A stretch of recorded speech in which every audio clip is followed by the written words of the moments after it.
We did it.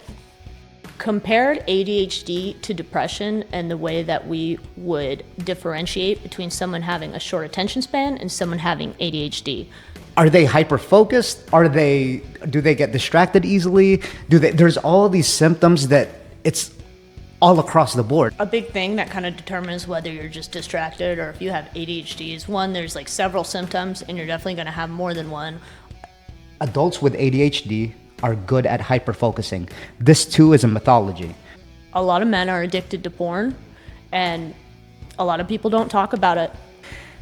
Guys need to be physically connected to like have sex with a girl, and women need to be emotionally connected to have sex with a guy. I think gender roles has a lot to do with that. Like a lot of men are raised saying like, don't cry, like you gotta be tough, don't be a bitch. And then I was like, oh my God, he spoke to me. They're like, he just wanted to use the life. They don't know you. They have no idea who you are. They might have an idea of you and that's what they're rejecting, but they're actually not rejecting you. And I was coming home just crying every day because they would come to me with like a criticism or a critique and it would give me such bad anxiety. Then they use Tinder and Hinge just to promote their tattoos. Oh, like for sure, dude. They don't even want to date these guys. They're just trying to get these guys to come in and get tattooed. Listen, what is it actually like living and being diagnosed with ADHD?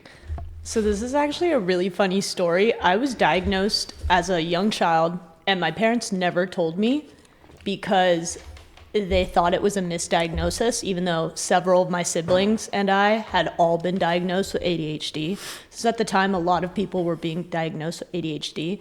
So they never told me until I was an adult. And what happened was I had just started working. I think I was like 18. I worked at Jamba Juice at the time. And one day I was making smoothies and I kept going from one station to the other and just not finishing tasks to completion. And then she looks at me and she's like, you have ADHD, huh?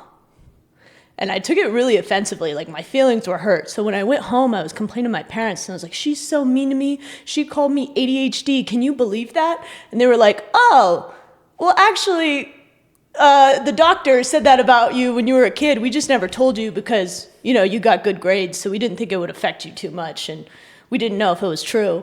So that was a huge revelation for me. And then after that, I kind of self-reflected on a lot of things I do, and I was like, oh my God, I have ADHD. Why didn't they tell me? People get distracted easy in general.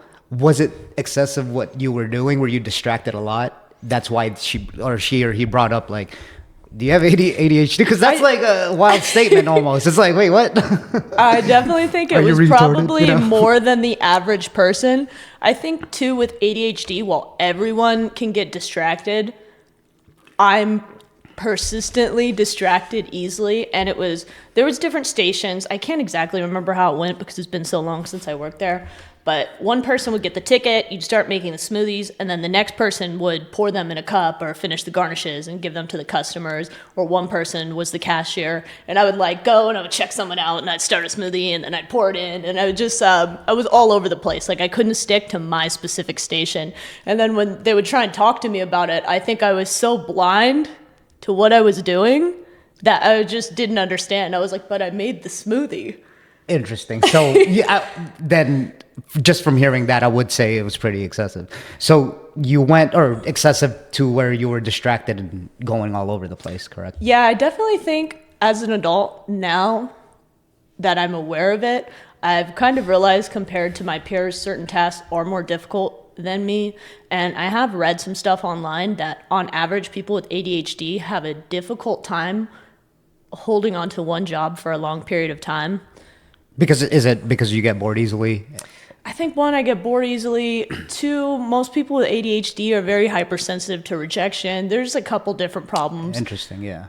But yeah, it's definitely can affect your quality of life. There's so much, actually I did a lot of research for this podcast before we started it. And it's a lot. It's all across the board. I'm thinking, wait, because I actually haven't known a person with actual ADHD, right? Correct? Till, obviously, I met you.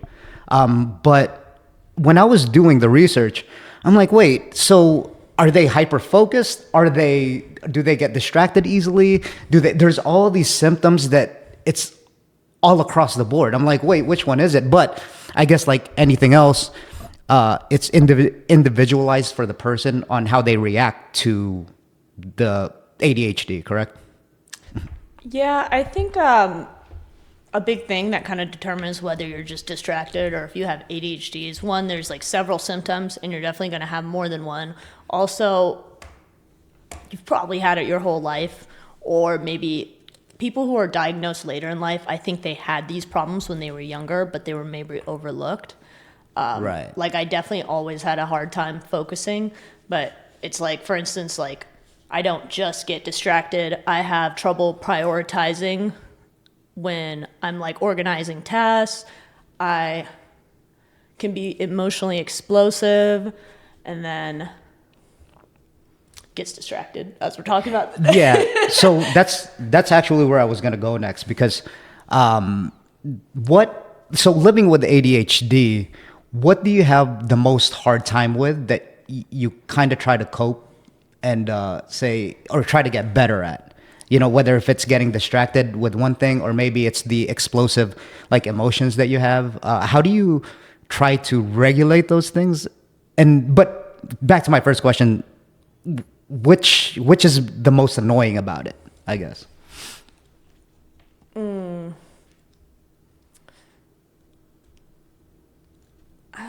It depends. Like in a workplace scenario, I would definitely say having a lack of working memory is difficult, because maybe I'll like go home and I'll study and I'll know all of the right answers in my head, but in the moment when everything's hustle and bustle, all of a sudden I can't remember anything. Yeah. And then I'm walking into a room and I don't know what's going on, and then it kind of just, all the symptoms start overflowing on top of you. And then now all of a sudden I'm like hyper aware of how I think everyone might think I'm stupid. And then now I'm like sensitive to rejection when people bring to my attention that I'm doing these things. But like when I'm at home, it's definitely just like being able to prioritize tasks, because like, as you know, I'm selling a lot of desserts from home now, but it's something I've gotten better at. But I will procrastinate everything until the last moment. Right. And then now I don't have any motivations to do these tasks. And all of a sudden I'm like, oh my God, I have these 12 orders I need to make in the next 48 hours. And now I'm just doing everything last minute because I'm finally so stressed out by this task. I have motivation.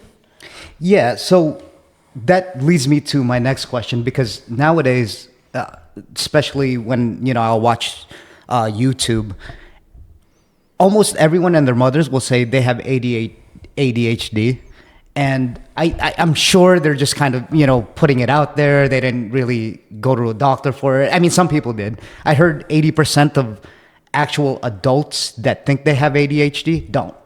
The diagnosis is about 5 to 7% of the population. That's what it is. So why do you think people automatically go to I think I have ADHD as like a mental illness if they can't focus on one thing off the bat? Like if they're like, oh, I don't know how to focus, and then they'll immediately say, I probably have ADHD. I think there's like a couple different things. The obvious one is that our generation is going to be on their phones a lot more than the generation before us, which can lead to having a short attention span. I also think that certain things like ADHD or even other mental illnesses like bipolar or OCD, those terms are thrown around by people in a way where they're using them as an adjective, which is almost like a little bit offensive. And I think it can lead to people not taking those serious who actually are diagnosed with it. Yeah, no, I 100% agreed, because like with your symptoms, that's why I have to tread lightly when, say, our mutual friend has depression. And you as well with ADHD, because I don't know. I mean, forget like mental illnesses. I mean, if someone says that their mother dies, like I try to be as empathetic as I can, because I still don't know. Even though my own mom died, I don't know. That's different, even though your mom died and my mom died, like I don't know how it feels because I'm not you. I don't have the chemicals in my brain like you. I'm just a completely different person. So I was watching a psychologist talk about this, and he compared ADHD to depression and the way that we would differentiate between someone having a short attention span and someone having ADHD. So there's going to be people like me who do have ADHD, and these symptoms persistently affect their quality of life and how they get their day-to-day tasks done, and have been affecting me for my entire life. However, there's going to be people who suffer from a short attention span, but it might just be that they're not getting enough sleep, they're not eating well, maybe they have a new job that's affecting them, they're stressed, whatever. The same way that someone might be seriously depressed and need to get some help, versus everyone, me, you, anyone else you know, has at some point felt sad. Yes, yes. So, yeah, I think that's kind of why I bring it up, because it gets thrown around too much, including depression. You know, it's just kind of, well, I'm depressed. I was like, wait a minute, like, and there's a big difference between feeling depressed. You should probably just say feeling sad. Also, that's a great point about maybe you just go on social media too much, or if it's a lack of sleep.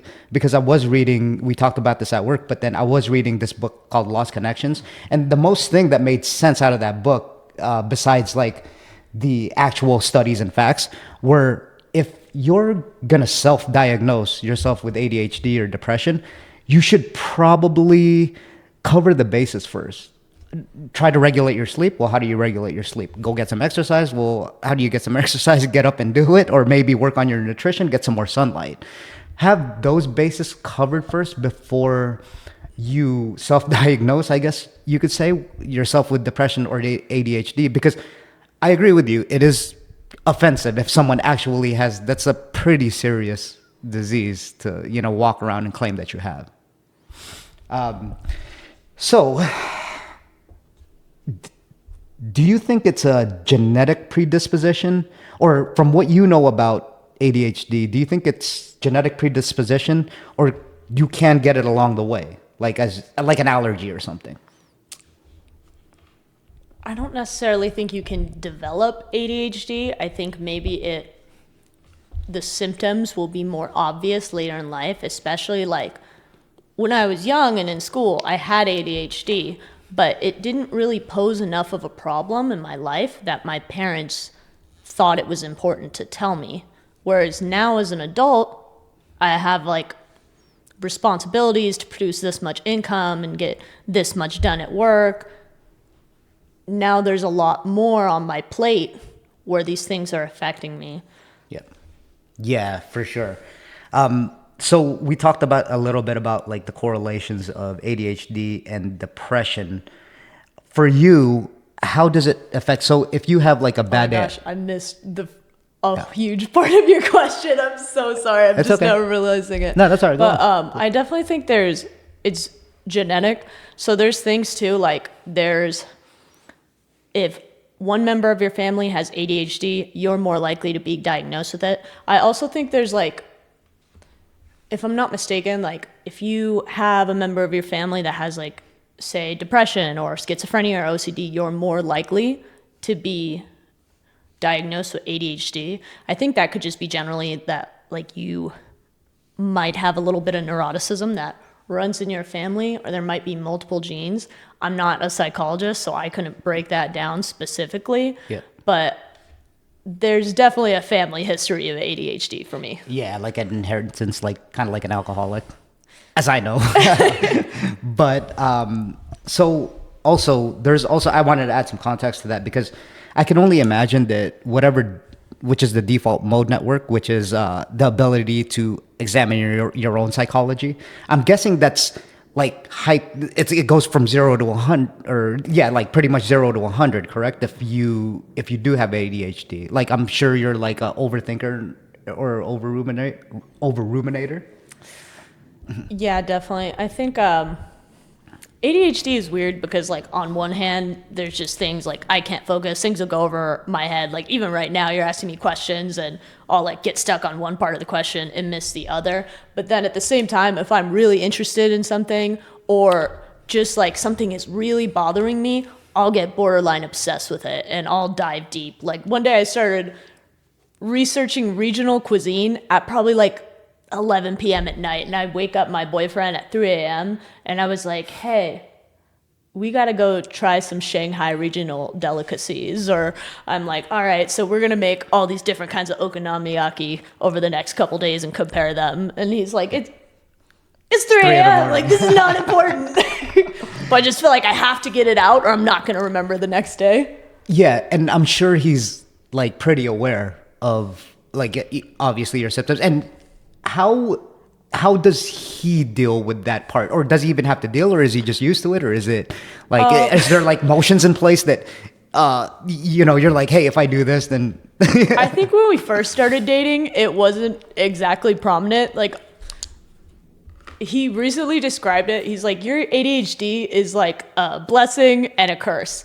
On one hand, like, you have this really big personality and you can make friends with anyone because you just start talking to people. And I can't do that. And he's like, but then other times I come in the room and I'm like, hey, are you ready? And then you're like, yeah, I'm almost ready. And absolutely nothing is done. And we need to be somewhere in the next 30 minutes. And I genuinely believe in my head that we are not going to be late because I just can't prioritize this, or I have trouble with punctuality, which is common for people with ADHD. But like, as I was saying, like, at first he didn't really notice it. It was just kind of like a quirky personality thing. But then once we started living together, things kind of started adding up. Yep. Because there would be like all the stuff I would have to get done.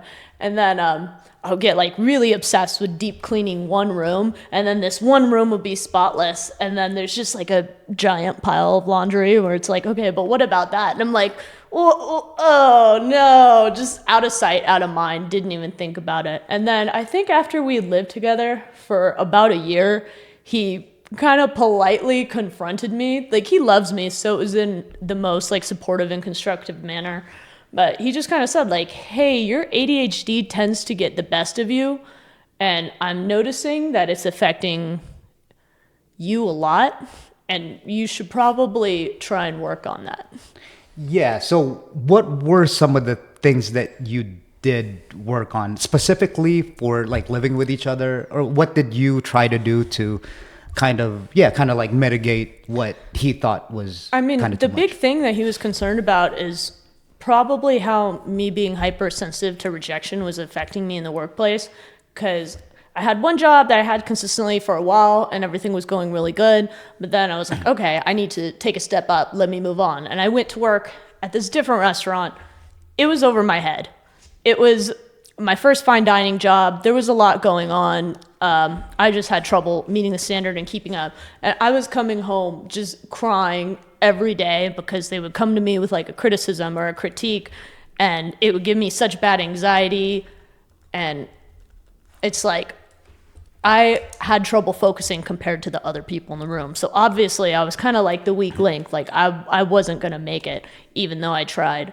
And that was like a thing we kind of had to talk about. And I think in the next job I went to, I took that into consideration. Like, okay, it's not going to be easy. I might have trouble focusing, but even if I come home and I want to cry, whatever happens, like, I just have to not give up. I can't just get offended and hurt and give up. I definitely realized I had to like get into a routine. So I have a problem that I'm always late. I've gotten a little better about it as an adult, but it's kind of like now I overshoot on time and I really have to get ready. So that way maybe I'm leaving early. Maybe I have things organized the night before. So then I'm not just like running around my house like a tornado last minute and being late. Yeah, I've also just out of all people, like this Harvard psychiatrist that I listened to, he's big on like his ADHD channel and what to do about this, what to do about that.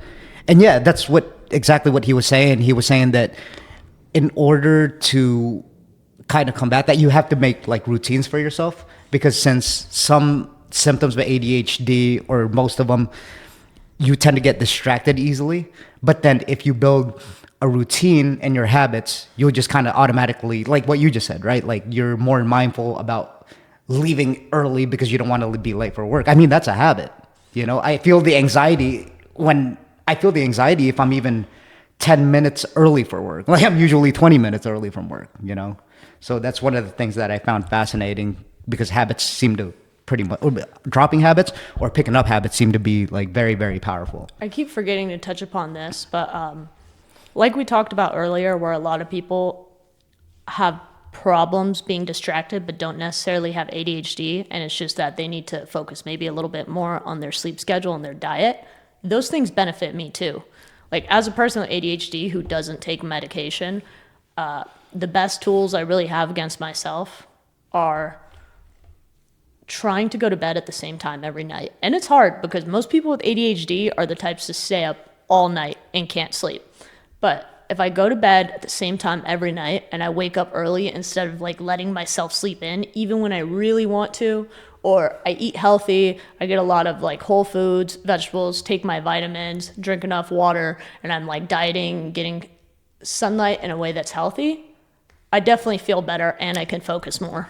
Yeah, I think that's a great point, because I think that's the common kind of fix to pretty much kind of everything, right? Not that if you have like a serious condition, not that that's the end all be all, but that's a lot of it. Like I said, you have to have your bases covered, and I don't want to be on my my virtuous high horse, because I'll tend to eat healthy and I go to the gym and stuff like that. But dude, like coming from an alcoholic, it's changed my fucking life. The sleep's gotten better. It's kind of like a web effect. Once your sleep gets better and then you kind of cut the alcohol, it just goes into other aspects here. Like, you eat better, you want to work out more, you find better people, just in general, like your influences get a lot better. It's just priceless, I guess. So, man, this is like really great insight. So I did like not to catch you a little bit off guard, but I want to know your thoughts, because there's a guy that I was listening to, because, knowing that I actually know someone with actual ADHD now, I get into the zone. Like, I have ADHD and I researched the hell out of it. There's a guy, his name is Russell Barkley. And I guess he's like the top, whatever you want to call it, most expert in ADHD. He has a quote that the guy that I listened to, the Harvard psychiatrist, listened to, that is kind of have people feeling a certain way. So I'm going to read you the quote and just let me know what you think. This is from Russell Barkley, and I quote, "There's also a popular phrase in ADHD trade books. Adults with ADHD are good at hyperfocusing.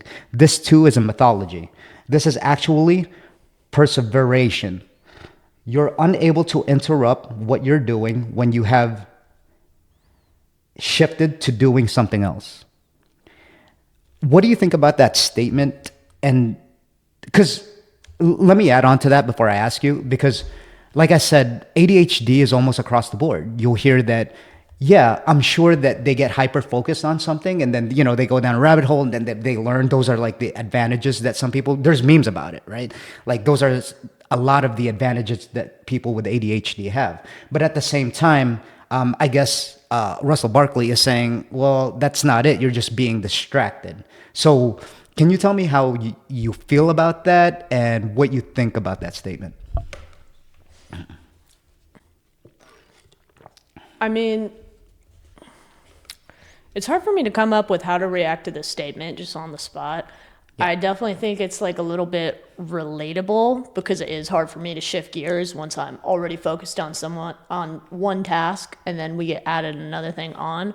But can you elaborate a little more? Yeah. So a lot of people, like, I think there's a lot of things in the internet, or there's a lot of videos on the internet saying that, I got a superpower because I got ADHD, because they're so hyper focused on something, which seems to be true. It's kind of like, oh, they're focused, so they do a lot better on whatever they're focused on. But the things that they're not, it's kind of like, oh, fuck, like, I don't want to do that shit. But then whatever they're focused on, they're like hyper focused. But what this guy, I think what he's saying is that people will say that it's a great thing that I'm able to do that, but it's also a mythology about like being hyper focused on it. You're just technically, it's a paradox. You're being distracted by like what you're learning and thinking that you're hyper focused. Does that make sense? Yeah, I mean, I definitely don't think you can say that ADHD is completely a superpower. Like, it has its times, or it works in my advantage, I guess, or you got to make lemonade out of lemons, whatever. But even if I say get hyper focused on one thing, like, there's certain things I could tell you just about anything on. But then if you tried to explain the rules of a card game to me while I'm talking about this, Yeah. the life would fade from my eyes. Yeah. Right. I get what you're saying. You know, it's definitely, there's a reason why there's a reason why ADHD is recognized as what it is. And it's because it can be debilitating for people who have this disorder. It's something that affects your quality of life. It prevents you from getting things done that are important. And I don't think the benefits can necessarily outweigh the negatives, or Right. there wouldn't be so many people that are struggling with this. I'm sure. Regardless of that's also not Barkley, but then that's also what the Harvard psychiatrist was saying was that regardless of what people think about their superpower, quote unquote, it does more harm than good than the benefits. Because I'm sure you could get a benefit out of anything, right? Like it's just you could just make shit up. Well, it's like, for instance,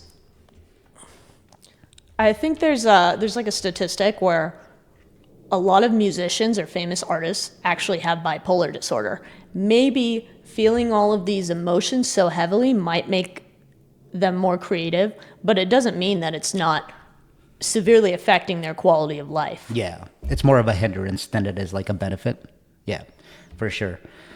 Awesome. I think that was a great talk. I don't want to steer too far because that's out of my, I enjoy learning from someone that has it, but I don't want to steer too far because I'm still learning about ADHD. And ADHD, you gotta keep me reined in, or in a couple minutes we're gonna be talking about regional delicacies Of again. course, you did it. You did a good job. Actually, you did a really good job. I mean, that was actually an amazing segment. So I'm gonna move on to, of course, like dating and relationships and gender dynamics and all that. Let's get to it. What do you think? I know that obviously you're with someone, and I don't know how long it's been, but so I'm just gonna ask you, what do you think about this day and age with social media and everything that's going on about modern dating?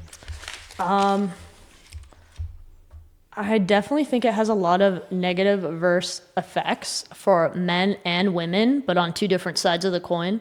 Like, for instance, I've noticed a lot of men are addicted to porn, and a lot of people don't talk about it. And it's something that I don't want to like speak negatively about those men who are struggling with this, because we have to approach everything with empathy. And it's like porn and all these things are so normalized that I think people have just been introduced to it at a young age. It's rewiring their brain. And I also think it's like difficult to form these like intimate emotional bonds or be like physically intimate for a lot of men when you're constantly exposed to these images that are very overstimulating. And on that same topic, for women, I'm sure men too, but a lot of women have body dysmorphia.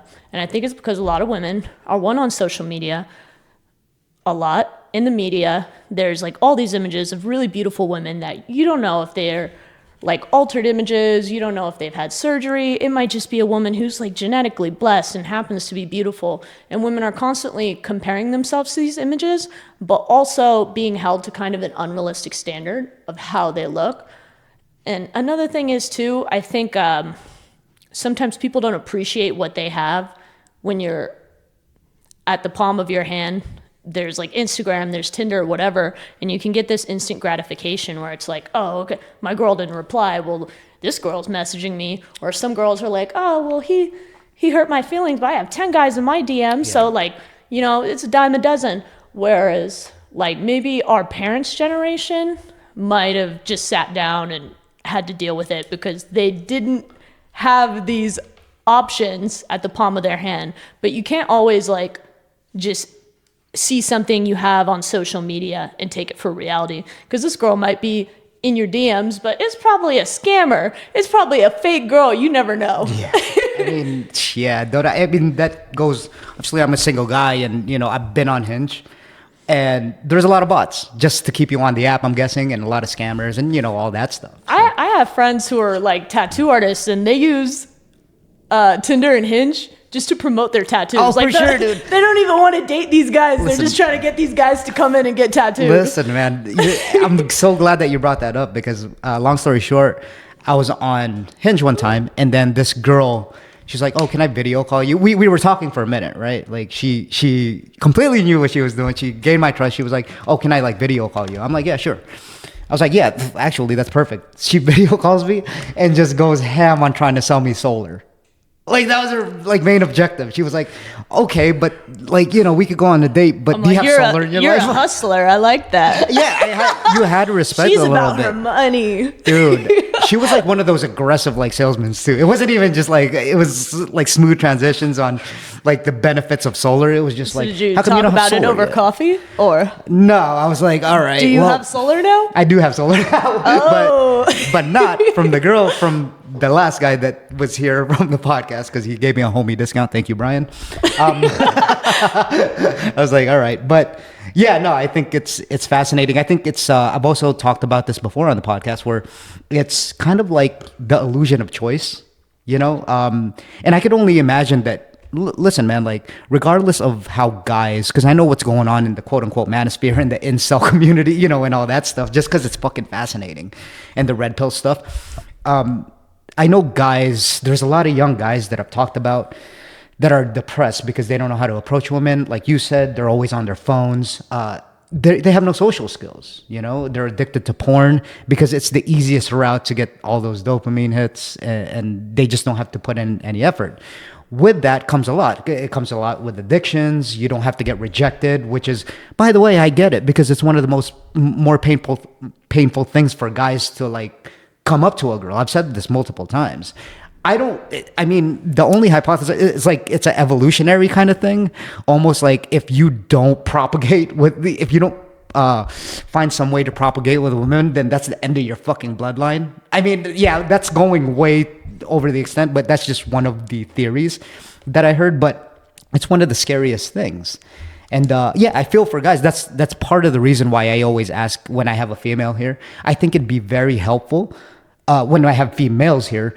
I think it's helpful just to get an insight on their psychology, not to trick them or not to like manipulate them into like, having sex with them. But man, women want connection too. They want that guy to be able to be like, oh, I'm sure that they're looking for, if anything with girls, right? They're looking to start a family and, all that kind of stuff. So I'm going to switch like kind of gears. It's sticking to the same subject, but what would you tell, just for say your single friends, what advice would you give them to find that connection that they've been looking for? I would definitely say immerse yourself in a sense of community. I think women on average are a little bit more social than men. And a lot of men have problems meeting women in real life or approaching them. One, just because it is a scary thing, but a lot of them are just playing video games, they're on their phone, they're doing stuff where you don't have to leave the house. And I think if you get a hobby that's going to force you to go outside, one, you're going to have a hobby that makes you happy. Whether anything comes out of it, you meet a girl or not. Like I do yoga. Say if I was single and maybe I'm like, hopefully I meet a guy who does yoga. Even if I didn't, I'd be more mobile. I'd be more active. Right. I'd probably make some girlfriends at the yoga studio. Sure. And it's like, if you are investing in that sense of community, one, you're going to have more social support. So if you're depressed, you're probably going to build relationships with people who you can talk to about that. But you might just meet a girl who likes the same things. Yeah, 100% agreed on that. Just because I guess whether if you're a guy or a girl, that goes for either, that advice relates to both. Because when I was younger, and that's really why I started working out. I tell this to our colleagues all the time that Josh in particular, shout out. We love you, Josh. We love you, Josh. But we always talk about how dude, there's a certain stigma to where it's like, yeah, if you work out, dude, I just say it straight up. I'm very transparent. I'm like an open book. I'm like, hey man, I wanted to get more dates or whatever, dude. If your agenda is like to sleep with more girls, whatever. But Vanity's a great motivator. yeah, for sure. Yeah. It's like, well, yeah, that's kind of what we're here for, honestly. I remember reading this and Think Rich or Grow Rich. It's like sexual transmutation is like one of the most powerful, potent, like energies to put something in, just because it motivates you to do so much, whether it's like a heartbreak or you're trying to find the love of your life or, whatever, like whatever your agenda is. Yeah, it's one of the most, what's it called? Motivating things to do. So would you agree that it's more like, I've had girls also, I've asked Zoe and Kim this too, that I know what they're like, they want to organically meet someone. That seems to be the thing. But I always tell them, it's like, wait a minute, man. Like, sometimes the guy doesn't even get to that step. So I get it. It's a little bit of luck and right place at the right time. But it's almost like, what if like there was a guy that approached you in an, I guess, non-creepy way? Would you give him the time of day, or would you just be like, oh, fuck, like... Because most girls don't like that, right? Like they want it organically, like maybe at a workplace, or like, oh, you kind of grow into them. I think on average, say like, if a woman is at the gym, she probably doesn't want to be asked out. I know that's a big turnoff for a lot of women, but every woman and every man is different. I also think, like you said, it just depends how you go about it. I know some women who really like when a guy's direct, and they like when they meet a guy for the first time and he's like, hey, let's go out. Me personally, like when I was single, I think to some degree I could be a little more conservative about it, because like I've never used a dating app, much like those women you mentioned. I like to meet people organically, but I didn't like it when guys would approach me at the gym. I have a horror story about that, though, because I did go on a date with a guy who asked me out in the gym, and it didn't go well. Go ahead. Let me hear it. That's what we're here for. So there was a guy at the gym. He was tall, he was handsome, he was buff, whatever. I would go with, like, my brother and one of my best friends at the time, and they would kind of joke, like, that was my gym crush. We all had, like, a gym crush, like, someone at the gym who we thought was really objectively attractive, and one day he came up to me and was like, he hit me with that smooth line, how many sets you got left? And then I was like, oh my God, he spoke to me. They're like, he just wanted to use the leg press. But then, like, eventually a different time, he did come out and ask me if I wanted to go on a date with him. And I think I was like 18 at the time, so I was really excited. I was probably like a little bit just flattered that someone had asked me out in the wild, because I think at the time I didn't have a ton of dating experience. But I ended up going on a couple dates with this guy, whatever. We start talking, and then a couple weeks later, he adds me on Facebook. I accept the Facebook request, and then it's like, John Doe is in a relationship with Jane Doe, and I'm like, you're in a relationship? Oh, really? Yes. Oh, and then I'm a girl's girl, so I added the girl on Facebook, and I sent her screenshots, and there was like his address, there was his phone number, there was things about his roommate, like just proof in the pudding. And then there were even texts where he was like, hey, how come you haven't been talking to me? And I was like, you literally have a girlfriend. And I'm like, and yeah. She was like, he said that you're crazy and you're a stalker. And then I sent him the messages where he was like, I'm not her boyfriend, but she thinks I'm her boyfriend, and just all this stuff. And yeah, so after that, I was like, okay, you ruined it for all the other guys at the gym who might have been nice. Yep, 100%. The guys that usually like come up to women from what they tell me, from their experiences, it's mostly not that great, the approach. But that's like probably 2% of like men's population that go out and do that. And the ones that do that, yeah, you're right. It's like they just fuck it up for all the guys out there that do want to quit. And that's the majority of the guys that are like kind of too scared to go up to approach women. And I'm sure they have a lot to offer because they want that relationship, and I think this is like a multiple point answer to this question.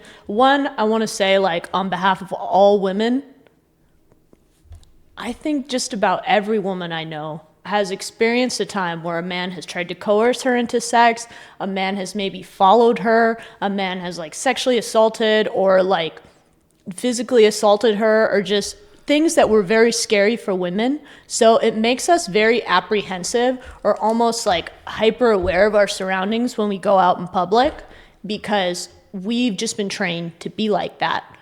And I think men have to like take that into consideration, where it's like, you see these videos where it's like this guy that's like, she's so conceited, she thinks everyone's looking at her, and it's like, no one cares about you, they're just at the gym. And that's almost in a way a little bit sexist to me, because it's like, I think a lot of these women have just gone through something traumatic that's put them on the defensive mode at all times.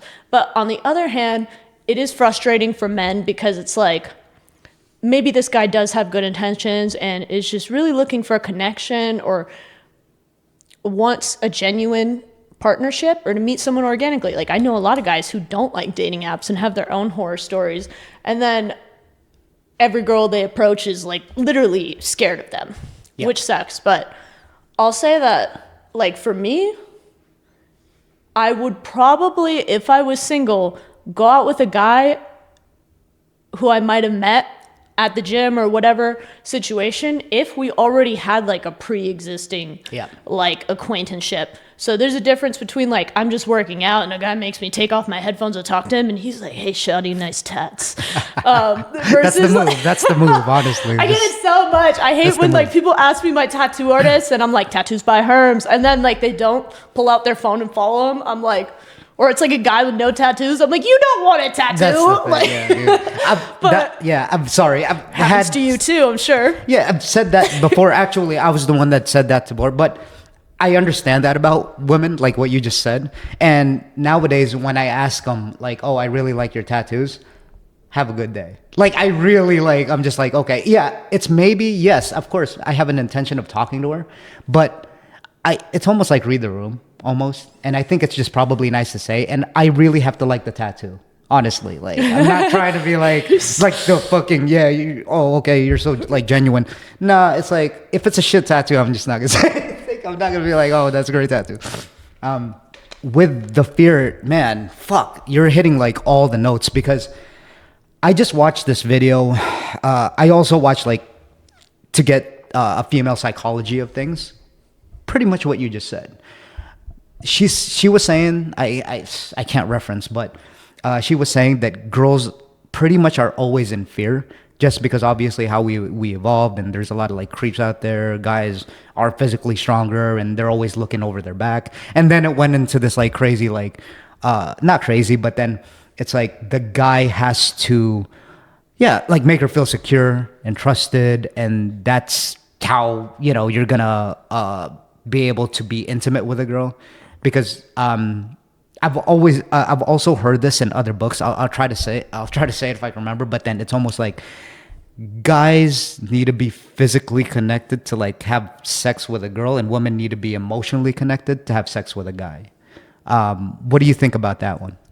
I think a lot of women are typically going to be more emotionally aware or in tune with themselves than the average man. This isn't just to kind of like generalize people, because I think it varies from person to person, but I think gender roles has a lot to do with that. Like, a lot of men are raised saying like, don't cry, like you gotta be tough, don't be a bitch. Yep. Whereas women are typically like a little bit met with more empathy when they're being emotional.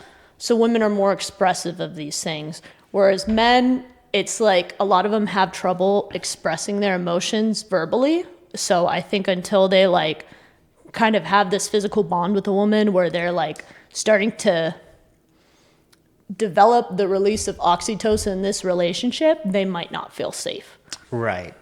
So I'm going to try to go in full circle about what you said about, like, there's men out there that, like with sexual abuse and all that. We've talked about this, but then I was reading this book, this evolutionary book by David Buss. It's called Men Behaving Badly and What Men like do.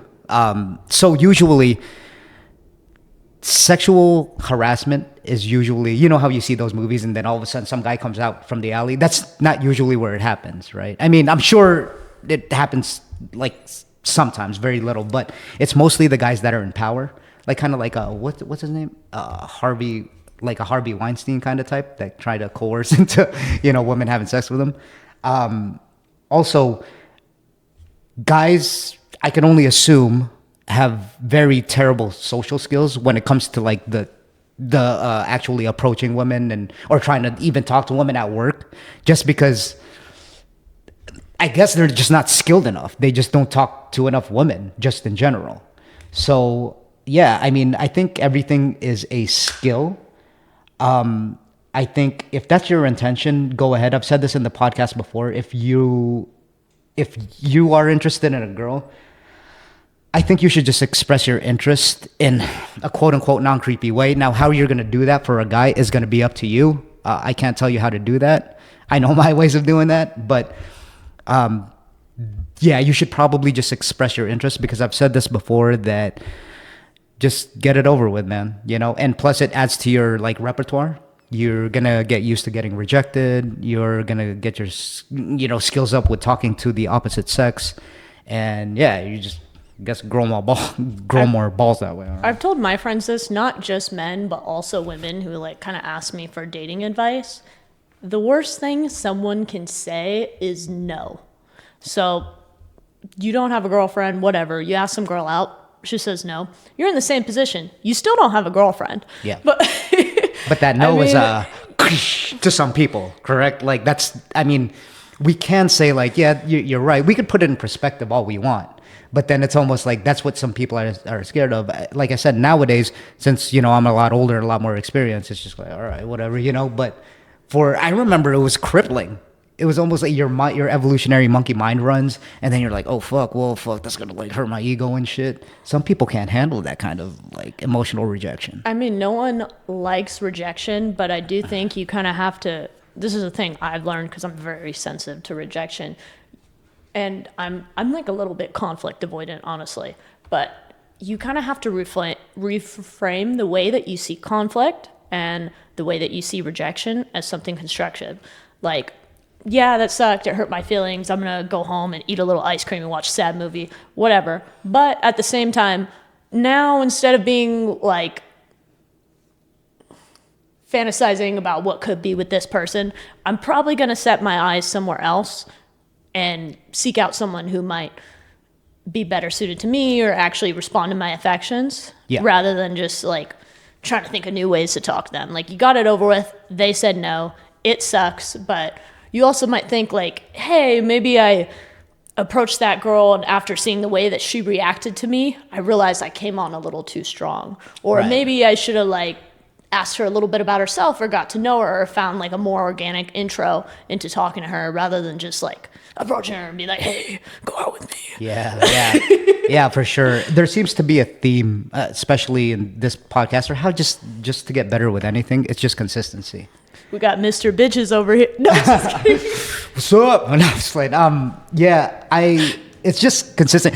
Like, we've talked about this again, and it's almost like, you know, if anyone's gotten good at anything, and this includes dating, this includes everything, like you working out or martial arts, how do you get good at something? Show up, be consistent, think of going up to women, or just think of it as repetitions. Like you said, cognitively reframe, right? It's almost like, oh, it's just another tool in my belt. You could think of it that way. It's just another tool in my belt. Maybe I should have said that. And don't, with the whole rejection thing, I know why it hurts so much, because they seem to take it personally.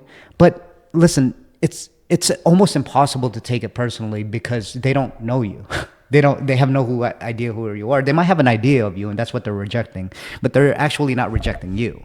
So if that's helped me in my 20s along the way, it's almost like, well, you know, maybe she has a boyfriend, or maybe even with physical looks, maybe because people get down on themselves like, fuck, you know, like I guess I'm not that good looking. It's like, no, man, maybe she's just not your type of look, and you could just see it as that you guys are just not compatible, even if it's a physical kind of aspect, you know, like, so that seems to help out. So perfect. So we have a tradition here before we end the podcast, it's going to be kind of like a monologue of the advice you would give to someone, just obviously from your personal experience, because I know it's an individualized kind of, I guess, mental illness.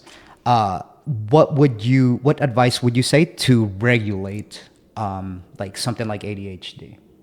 What would you recommend? I know you said exercise and, all that, but I guess just elaborate on that a little bit, just to end the conversation. I'd say definitely reflect on yourself, do a little research. One thing that helped me is I kind of just went online and I watched a lot of videos, or I read like psychology books about ADHD, and I started to see like certain symptoms like